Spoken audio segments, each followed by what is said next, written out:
Hey, everyone. Welcome to Lock On Lakers for Monday. Brian Kamenetsky, Andy Kamenetsky. Anthony Davis's MVP level play continues. And not coincidentally, the Lakers have won 8 of 10. That's next. You are Locked On Lakers, your daily Los Angeles Lakers podcast. Part of the Locked On Podcast Network, your team every day.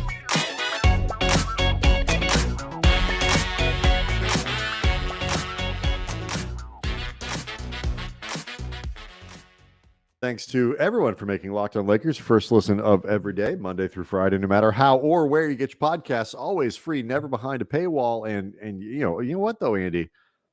This is the kind of team right now you might actually go behind a paywall to hear things about, because the Lakers are rolling. But we're not going to make people do that. No, you can also go to the Locked On Lakers YouTube channel. Yes, that's true. You are burning money when you have to use the paywall. Locked On Lakers on YouTube is where you can go to get the podcast usually a little bit early, particularly on non-game nights or East Coast games, as the Lakers are on an East Coast swing right now. And we're getting really close to 9,000 subscribers. So thanks to everybody for pushing us to that level. We really appreciate it. Anthony Davis, oh man. We thought he had done something special on Friday with his game against the Bucks. And okay, 44 points is pretty good, Andy, but it's not as good as 55 points and 17 rebounds. Only one assist, so there may not be an I in team, but there is one in Davis. He is just mauling people right now. He has scored 99 points in the last 2 games. Like he has been, over the last couple weeks of the NBA, best player in the league. Not even close. I don't care who you want to bring up as an alternative. You want to bring up Giannis, you want to bring up Jason Tatum, you want to bring up Devin Booker, Steph, whatever. These are all great players. You're wrong. You're just flat effing wrong if your choice right now is anybody but Anthony Davis. He is absolutely just laying the league to waste. Yep. And it was funny watching, fun, but also funny watching during this game. It sort of occurred to me that beyond all the obvious benefits that come from a guy that is just playing at an otherworldly, like Monstars level the last couple weeks, like, for the significantly Lakers, better, by the way, in these 10 games or whatever than he did as an actual Monstar. Yeah, he didn't have much of a game in that. No, in that Space Jam sequel. No, he actually did very little. It felt like a little bit of an, I don't want to say an FU from LeBron, but a little bit of wasting your buddy's time. I don't know what he was doing on that team. No, but anyway, it beyond just the obvious benefits that come from AD playing at this level, you can feel like an energy that's contagious to the team in like a fun factor. Like basically they have a teammate that's performing like a video game and he's a new toy for them to play with. Yeah, and like you can see they're all just excited by the possibilities of, look, I'm going to give AD the ball and look at what he does there. That's incredible. What? Give him the ball again. I bet he's going to do something cool. There's a confidence and a kind of a swagger that goes with knowing that you've got, the proverbial baddest dude on the floor. And for years, the Kobe, Lakers had that with Kobe, where you're just like, you know what, we got Kobe. And so it's like, we're going to be able to do some stuff, even if we probably shouldn't be able to, we can. And for much of his career, LeBron James has been that guy. Like, you know what? And that's where the mythology comes, like, because it's been almost like literally true. Like, LeBron and anyone can get to the playoffs. But you know what? It's not anymore. And look that's at okay. That 2007 team in Cleveland. Holy crap. They had that should not count as a finals loss on LeBron's record. Otherwise, you are punishing him for being good enough to carry those dudes there. It was absurd. Like, that roster is terrible. Yes, it is. It's awful. It's genuinely terrible. Like, I'm not even sure half of those guys were professional basketball players. But like, you look at it, and Anthony Davis, who was averaging, you mentioned, just the absurd level. Like, don't even have to give me other names of people who could be playing really well. 32 points, 15 rebounds, 3 assists, 3 blocks, shooting 61.5% and 85% from the free throw line. This is over his last 9 games. The numbers are just like, I saw some people posting on Sunday some of the stuff he did. This from NBA Stats. Anthony Davis is the first player since Patrick Ewing to record 50 plus points, 15 plus rebounds, and 3 plus blocks on 70% shooting in a regular season game since Patrick Ewing in 1990. And while we're old enough, Andy, that 1990 doesn't feel that long ago, that's 32 years. It was 32 years ago. Anthony Davis wasn't alive when this happened. No, he doesn't remember 1990 because he wasn't alive. That's a good point. His parents' eye at that point. Like, it was nothing. I don't know what was in their eyes, but that's none of my business. There are 10 people in the history of the game to put 55 and 17 together in a game. Like, it just, and when the Lakers, LeBron not being that guy anymore is part of the reason that Anthony Davis becoming an MVP caliber player on a night in, night out basis was so important, because it is unfair. I realize we're talking about LeBron, but it is unfair to expect him to be that person. No, but in the meantime, this brings out the best version of LeBron. Like, the best version that LeBron is capable of being at this stage of his career with these type of mileage and this type of, the health concerns that are there. AD being like this has actually brought out a better version of LeBron, and one that feels more sustainable, if nothing else, knock on wood. Oh, I think that's the critical issue here, is that sustainability. I mean, LeBron has played, let's just look at his last 5 games, since the coming back from the injury. It's 28 points, 6 assists, 8 rebounds, 48.5% from the field, 50% from 3-point range, 81.5%, almost 82% from the line. That is really good. Like, historically, would his field goal percentage be a little bit higher? Sure. Okay. But like, if you're getting 28, 8, and 6 from LeBron, like you're saying, you're on nearly basically 50% from the floor with good 3-point shooting. Like, that's great. As the second option. Ding, ding, ding. And Darvin talked about this after Sunday's game. That sustainability thing is huge. Like, what this does for LeBron in terms of being able to keep him fresh for fourth quarters of games, keep him fresh for, what appears now to be a legitimate Lakers team that, it bears watching, as the Lakers are getting closer and closer to top 6 contention. They're 10 and 12 going into the rest of the road trip, the 4 games left in the road trip.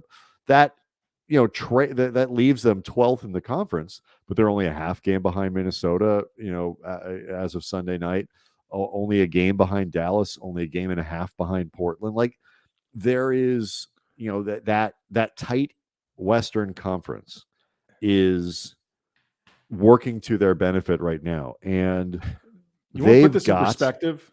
They are only 3.5 games out of 1 round of home court advantage. Like, they're only 3.5 games behind the Grizzlies. Like, the West has done them favors with this brutal start. And look, they had some favors tonight against Washington, like, Bradley Beal getting injured early, Kyle Kuzma getting into foul trouble early in the first half. These are all things that worked out, but the Lakers were just better than them. But let's talk about that. Let's do that next, because that was actually my biggest takeaway from this game, other than holy bleep Anthony Davis, was essentially tied to the point that you were making right there. So let's do that next. Locked On Lakers is brought to you by Turo, the world's largest car sharing marketplace. With Turo, you can book any car you want, wherever you want, from a community of local hosts across the U.S., the UK, Canada, and coming soon to Australia. You can drive around with Andrew Bogut. Browse a huge selection of vehicles with every car. Yes, he comes with them all. Browse a huge selection of vehicles for just about any occasion of budget. An SUV or minivan for a family road trip, a pickup truck for bulky errands or for carrying around Andrew Bogut. Even test drive a new electric vehicle that you've had your eye on. See how it fits into your everyday life, or just a budget car, economy car to get from A to B. Many Turo hosts can even deliver the car right to you with Andrew Bogut in it. Every trip is backed by liability insurance. Terms and condition exclusions apply, including the terms about Andrew Bogut. Turo.com. So we'll get to an interesting trade rumor that popped up at the end of last week before we're done here. But you mentioned that the Lakers got a break on Sunday because Bradley Beal went out of the game with a looked like a hamstring problem, I believe it was, early. This is very close to the beginning of the first quarter. You mentioned Kyle Kuzma got into foul trouble, which limited his availability early. And the Wizards looked horrible. I mean, just genuinely awful. They looked terrible. And so they became very quickly a team that was like, pay attention. Wizards, okay, and pretty good at home, whatever, okay, that's not a very good team at all. Kuzma's not on the floor. Beal's not available. You should wax this team. And that's exactly what the Lakers did. To the point, Andy, that the biggest criticism of this game was that the Lakers did not keep the pedal down in the fourth quarter and cost themselves an opportunity to get LeBron some rest, cost opportunity to get AD some rest. LeBron took a hard fall in the fourth in a section like halfway through the fourth quarter in a part of the game that he would not have been on the floor for if the Lakers had been a little more attentive to their lead. It got down to, I think, as low as 11 at one point in the fourth quarter from, what was the high? I forget. 29. So I knew it was in the 20s, but this type of thing is exciting to me because good teams are supposed to pound on the bad ones, and that's what the Lakers did on Sunday.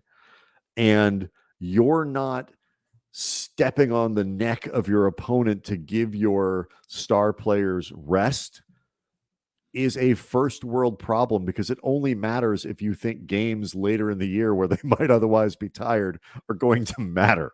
If your team is awful, it doesn't matter how much rest your stars get. So that was my takeaway from this game, is like both things are positive signs for where the Lakers are right now. Yeah, obviously you want to make sure you don't develop bad habits, and certainly this team has not accomplished enough yet to rest on their laurels. But at the same time, though, they were in complete control of this game. Like, even as they allowed Washington to get mildly back into it, I was never worried that they were going to lose. No. But I was concerned. I was actually in the process of tweeting out something like, hey, the danger with this right now is that somebody like LeBron or AD can get hurt. And LeBron, irritated that ankle. He said after the game, he thought he'd be fine. It sounded like he expects to play Tuesday, but in Cleveland, they'd have to chop the ankle off for him not to play. Right. But you still don't want to put this in a type of scenario where LeBron is playing through gritted teeth on an ankle that he shouldn't, because it's Cleveland and they're arguably the best team you're going to face on this trip. One of the top two. Yeah. So, well, I mean, certainly after the Milwaukee game, and the Lakers now are 10-12 going into the Milwaukee game on Tuesday. So, winning 8 out of 10 gives you an idea of how deep a hole 2-10 creates for yourself, because you win 8 out of 10, you're still 2 games under 500. And that's where the Lakers are. But they've started off 2-0 on this road trip. Andy, you and I both said like 3-3 would be a great result.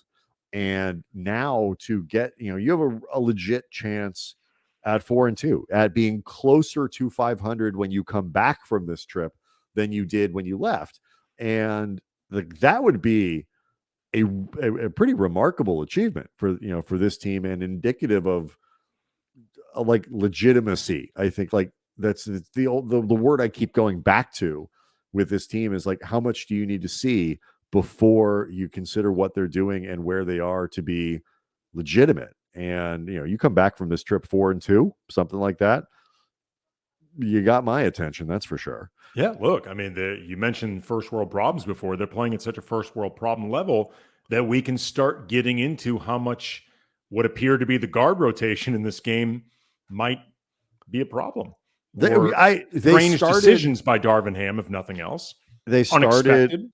They pulled Troy Brown. Dennis Schroder was available and started, and Pat Beverley was available and started. And that kind of added to the amount of guards that they had on the floor in unexpected ways. They pulled Troy Brown out of the lineup late in the game, out of the starting lineup, I should say. Late in the game, the Lakers had Westbrook, Schroder, and Beverley on the floor together. Again, no Reeves, no Troy Brown in places that would have made sense, because Lonnie Walker was also starting. He had a great game, 20 points, 7 10 shooting. Hit all 4 of his threes. He irritated his foot though during this game. I think that may be in part why he wasn't playing down the stretch. Mm-hmm. That sore left foot could be part of it. Yes, that kept him out of a recent game. So, but like broadly speaking, they have a lot of guys to fit on the floor. And, Westbrook played 29 minutes, Beverley played 24, Walker played 25, Schroder played 30, 25 for Reeves. It gets hard to squeeze all of these dudes in there. Kendrick Nunn did not play at all. Obviously no minutes for Max Christie, but it does create for some awkward lineups. And at least my perspective, the guy who seems like the one who doesn't totally belong is Pat Bev. Like it just keeps seeming to me, Andy, like they've got better options. The idea of him getting minutes that seem like they come at the expense of Troy Brown, who has not only played well, but offers, size and utility that Patrick Beverley simply can't, because of his size and a redundancy that's there because the Lakers are just chock full of undersized guards. Right. It obviously didn't hurt anything in this game tonight, but if this is something Darvin does moving forward, we'll see ultimately if there's a method to the madness, but I got to be honest, I don't get it. Yeah, I just, you are shoehorning Pat Bev or someone else into matchups against wing players that just seems unnecessary when you have an actual wing player who can do it. Or I mean, I guess, you could be shoehorning Lonnie Walker into an undersized if you need to wing defense role. Like it doesn't have to be Patrick Beverley, but you are making yourself unnecessarily small. Right. No it doesn't have to be what Troy Brown, you mean. Yeah, but I agree with you. And I just and Beverley has been such a negative offensively. 1 point. I will say this though, like one of the things that has been great about how the Lakers have operated over the last few games. Russell Westbrook had 15 assists on Sunday. He took 8 shots. I don't think there is a Laker fan. He also had 7 rebounds. Turned the ball over 6 times. But when you're also, he was clearly doing a lot of the facilitating. It's almost a 3-to-1 assist to turnover. I'll take that. He had a really good game. 2.5. So yeah, so it's not awful. That's for sure. But I think the big thing here is the assist to shots ratio is basically 2-to-1, and it shows again the Lakers are at their best with this Westbrook as 6-man thing, and Westbrook is at his best when they just don't need him to score. When gets the ball down low, great. He has an easy catch and shoot opportunity, can walk into a mid-range jumper, can finish on the break or whatever it is, great. But if they don't need him to score, he doesn't have to create offense, because those have been his worst moments, I think, since making this shift. Definitely not his best. No, and look, he seems to be, I remember talking earlier in the season that I thought Russ accepted this role in the beginning in a way that he never really accepted adjustments that Frank Vogel wanted him to make last season. Certainly not on a regular basis, and certainly not attitudinally the way he did this year.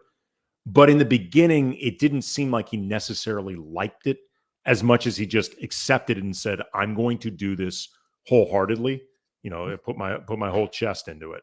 Now I think he actually enjoys the role.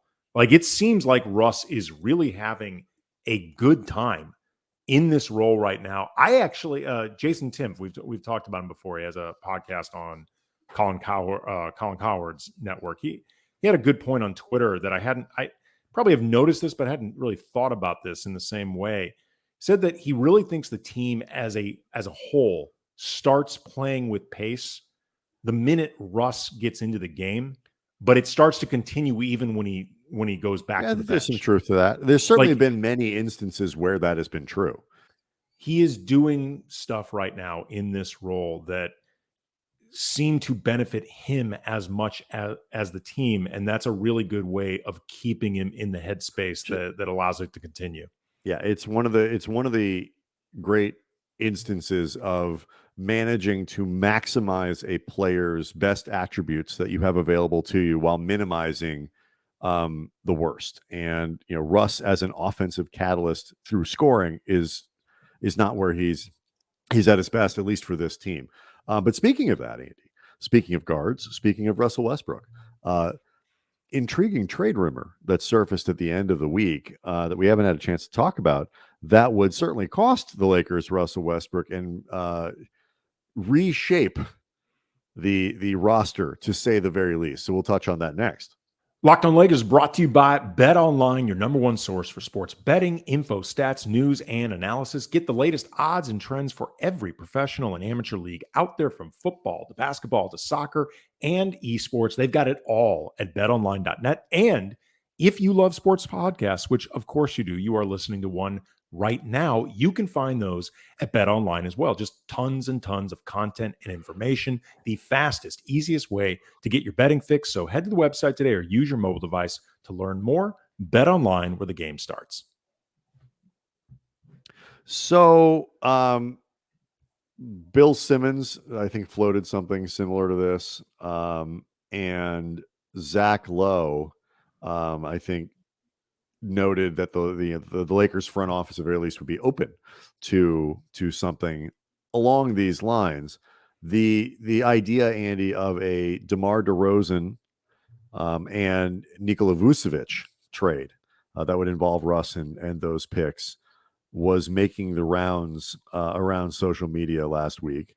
That would be, to say the least, a blockbuster. The Lakers connected, obviously, to DeRozan before all the Westbrook stuff happened. He's another LA guy. Vucevic is a very talented player and will allow Anthony Davis to spend more time at power forward if that's what he really wants to do. Your thoughts? Reading from Zach, just a little bit more of the details. This was on a recent episode of the Low Post podcast. The trade I saw on Twitter was Russ in both picks, one with light protections, I think, for Vucevic and DeRozan. I can tell you 100% for sure the Lakers have had internal discussions about the very possibility, if that would ever come up. Not that they, being the Lakers, would do it. Let me be clear. Just you look around the league like any responsible team would. I don't really like that trade. Mainly because of the Vucevic of it all. AD and Vucevic can play together, but not as interchangeably as, say, Anthony Davis and Miles Turner. And AD would have to spend a lot of time covering for Vucevic defensively, like in certain. I was about to say the biggest difference would be on defense, right? But this is a big deal. Like you would ultimately need Anthony Davis in a lot of ways to be the last line covering for Vucevic, except that would mean putting Vucevic further from the basket, which you absolutely don't want him to do defensively. Like, you don't really want him guarding the basket, to be honest, but you really don't want him guarding away from the basket.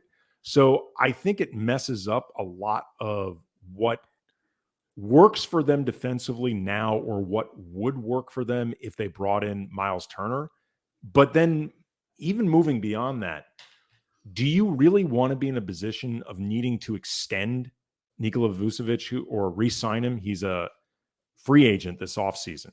Correct. Of having to re-sign Nikola Vucevic to fully justify this deal, unless you manage to win a title this season, in which case nothing matters. Yeah, I mean, you're right. If you don't bring back Vucevic, although I think he would potentially be the type of player who could be traded again. Maybe, but maybe as an expiring contract, as a player with an expiring contract who happens to be good, like he is not a bad player by any stretch of the imagination. Not a great defender. He's not a train wreck on that side, but he's not great. He's the train coming off the tracks. I mean, he's never been noted as a great defender. You definitely would have to reconfigure the entire defense in what they're doing right now, because you obviously can't move him away from the basket. But you would have, I guess. That is true. He certainly doesn't have the defensive versatility of a Miles Turner or something like that. And, unless, and I hadn't thought about this, unless you flipped him again, you would be in a position of potentially having to re-sign him to justify this. Because then otherwise you are trading both of the picks that you have complete control over from now to 2030. I know they're not the only picks the Lakers are going to have, but they are the only ones they have complete control over now. Right. And whatever potential flexibility that you'd have from Westbrook coming off your books, not to mention Russ playing well right now, but whatever, for DeRozan. And I like DeRozan a lot. And remember last offseason, we both said if we had to choose between DeRozan and Russ, DeRozan he ain't a perfect fit, but the obvious answer was DeRozan. It's a lot better. Oh, yeah. Do you think he is worth trading all of that for, potentially just for him? I mean, if you're thinking about impact players and impact people that you can get back, you're essentially in the same situation with Vucevic as you would be with Miles Turner, except Turner's better fit with Anthony Davis, which obviously is not something you gloss over. The flip side is the guy that you are contractually connected to longer in the Indiana deal is Buddy Hield in the Chicago iteration. By the way, I'm not convinced Chicago is anywhere near the place where they're just ready to blow. And there's a playoff team last year. But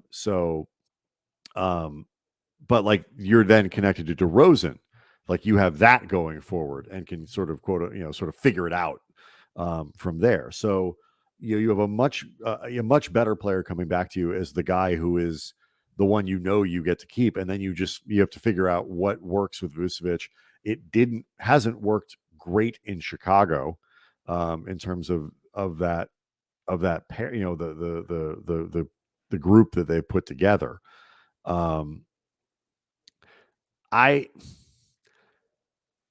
I love it's a talent upgrade. I mean, it's a significant talent upgrade because DeRozan can do a lot of what Westbrook does for the Lakers in terms of sneaky production as a facilitator. He's become a very good assist guy and that kind of thing.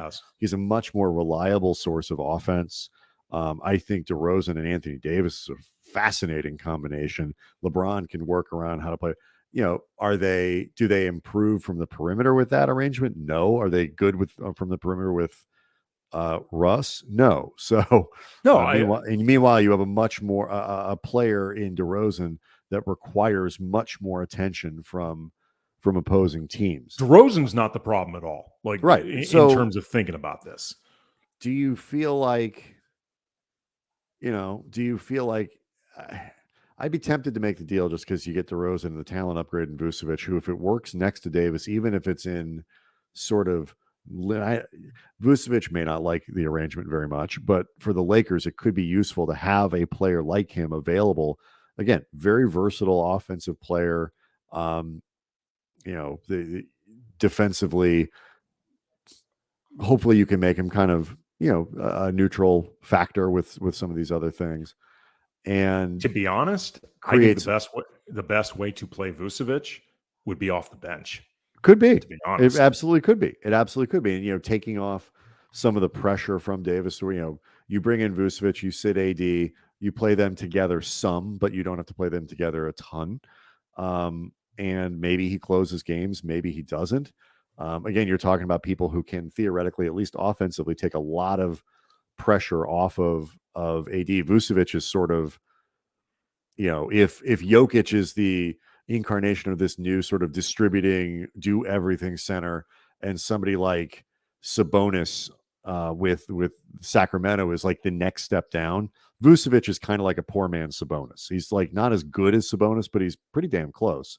And again, you're not going to get more talent back. The bigger question, I think, at this juncture, or as big a question at this juncture, is what kind of trade you think you need. What is the trade? Sabonis, just for people, not Sabonis, Vucevic, for reference, is averaging 16 points, 10 rebounds, 3 assists. He's averaged as many as 4 basically over the course of his career, which for a center is pretty good. What kind of trade do you need? And what are you giving up if you trade Westbrook? Like it used to be that you were giving up nothing and only importing talent. Now there is a cost to trading Russ.